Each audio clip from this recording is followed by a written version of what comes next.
রানীকে আনিশার গুন্ডারা মারতে এলেই রানী তাদেরকে মারধর করতে থাকে। এমন সময় পুলিশের গাড়ির আওয়াজ পেয়ে আনিশা আর তার গুন্ডারা পুলিশের ভয়ে সেখান থেকে পালিয়ে যায়। হ্যাঁ, তোমাদের রানী আগামী পর্বগুলোতে আমরা ঠিক এমনটাই দেখতে পাবো। তারপর পুলিশ অফিসার আসলে পুলিশ অফিসারকে রানী বলে যেভাবেই হোক আনিশাদিকে ধরতেই হবে। নেট ট্রান্সমিটারটা আনিশাদির জামার পকেটের মধ্যে ঢুকিয়ে দিয়েছি, ওটার সাহায্যে কি ধরা যাবে না? পুলিশ অফিসার রানীকে বলে তুমি একটা ভালো কাজ করছো, ওটা দিয়েই আমি আনিশা চ্যাটার্জির লোকেশন ট্র্যাক করব। এই বলেই সেখান থেকে চলে যায় পুলিশ। ওইদিকে রিতম শুক্লাকে বলে আনিশাকে পুলিশ ধরতে পারেনি, ও পালিয়েছে।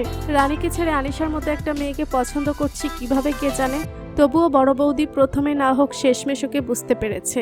শুক্লা বলে আনিশা আসলে আমি ওকে দুহাতে শক্ত করে জড়িয়ে ধরে রাখবো রিতমদি, কোথাও যেতে দেব না পুলিশ আসা পর্যন্ত। আর সেই মুহূর্তেই রানী বাড়িতে নিয়ে আসে দুর্জয় আর ধুনিকে। তাদেরকে দেখে বাড়ির সবাই খুশি হয়ে যায় আর শুক্লা তাদের তিনজনকে বরণ করে নেয়। এরপর শুক্লা রানীকে বলে আমি তোমার মতো এত লেখাপড়া জানি না মা, তাই ভুল করে অনেক কিছু বলেছি, এ বোকা মাকে ক্ষমা করে দিতে পারবে তো? রানী বলে ছি মা, এসব কি বলছেন? তখন শুক্লা বলে তোমার সাথে অন্যায় করেছি, কিন্তু কথা দিচ্ছি আর করব না। বড় বৌমা আমাকে সব বলেছে, ও নিজের ভুল বুঝতে পেরেছে। তারপর সেখানে পিঙ্কি এসে সবার সামনে বলে যে এই ডেটে বিয়ে হওয়ার কথা ছিল সেই ডেটেই বিয়ে হবে দুর্জয় আর রানীর। আর দুর্জয়কে বলে এই মুহূর্তে তুমি আর রানীকে পাচ্ছ না, বিয়ের পরে তুমি রানীর সাথে থাকতে পারবে। দুর্জয় পিঙ্কিকে বলে ও তো আমার বিয়ে করাবো, আবার কিসের বিয়ে? পিঙ্কি বলে রানীর সাথে তুমি অনেক অন্যায় করেছো, ধরে নাও এটাই তার শাস্তি। পিঙ্কি বলে কনু বিনু তোমরা রানীকে তোমাদের ঘরেই নিয়ে যাও, কারোর আপত্তি নেই তো? সবাই বলে যে আমাদের কারোরই আপত্তি নেই। এই নিয়েই সবাই মজা করতে থাকে।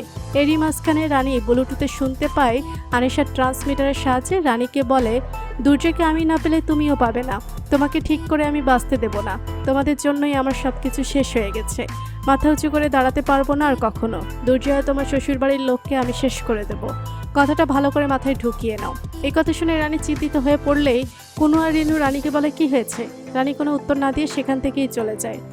রানী দুর্জয়ের সাথে ধাক্কা লেগে পড়ে যেতে গেলে দুর্জয় রানীকে ধরে। তো বন্ধুরা, এইভাবে রানী দুর্জয় এক হয়, সেটা দেখতে তোমাদের কেমন লাগবে কমেন্ট করে জানাতে ভুলো না।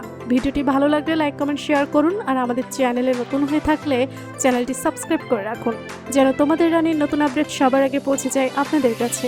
ধন্যবাদ সবাইকে।